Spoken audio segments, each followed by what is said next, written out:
I am the author Wren James, previously published as Lauren James. I'm here today to talk about my new book Victors, but you might know me from some of my previous titles, most recently the murder mystery Last Seen Online, the climate thriller Green Rising, and the climate story anthology Future Hopes.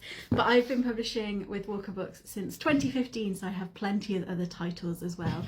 The whole of that top row of this bookshelf is all of my books. So hopefully you have heard of some of them. This is my first attempt at creating a graphic novel after working a long time in prose. This came about because I was in the writer's room for the TV show Heartstopper for Netflix, and through working in TV and learning how to write in a script format, I really wanted to experiment more with scripts where you're kind of instructing a collaborator on how to bring your vision to life. It's a bit like directing in that you're kind of telling them what you want to be on the screen. And it's the same kind of thing working with an illustrator where you're kind of telling them what should be in each panel. And so I pitched to Walker that I would love to write a graphic novel, which they had never created before either. And it was something we all worked out how to do together, including the amazing illustrator Beth Fuller. It was also her first long format book. So we all worked it out along the way, and I think you'll agree that the team smashed it out of the park.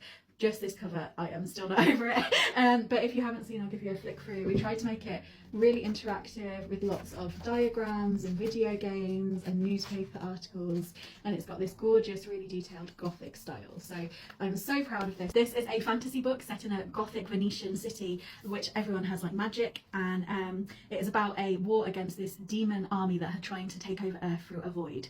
And there was a prophecy when Dirk Ernest, our main character, was a baby that he was going to save the world from this demon overlord, which he fulfills when he is 15. He defeats the demon army in battle.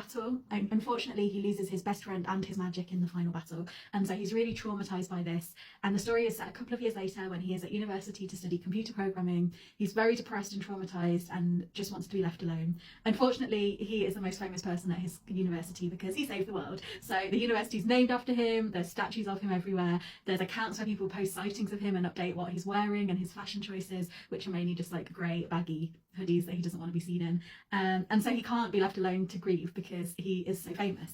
And then his new housemate moves in, who is unfortunately Medusa, who was on the demon side during the war. She was a changeling shapeshifter where she was abducted by the demons and raised as a soldier from when she was a baby, and she was one of their most powerful evil warriors, and she escaped arrest during the final battle by turning into a bird and hiding for years with a flock of crows. Now she is back as a human, apart from some talons and feathers that she's kept along the way, and she wants to become an art student and also just wants to like redeem herself from the war, get over the trauma of being raised as a child soldier, learn to live a normal life and learn what it means to be a human.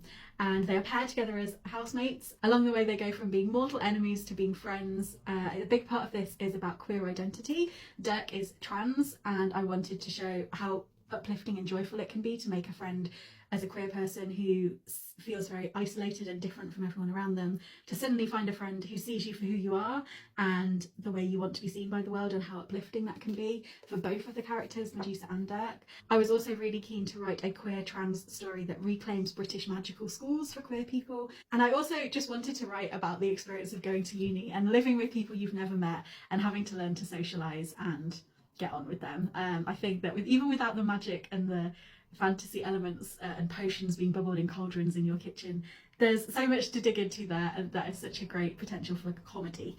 And at its heart, this is a comedy. I hope that you'll find it heartwarming, witty, that you enjoy it.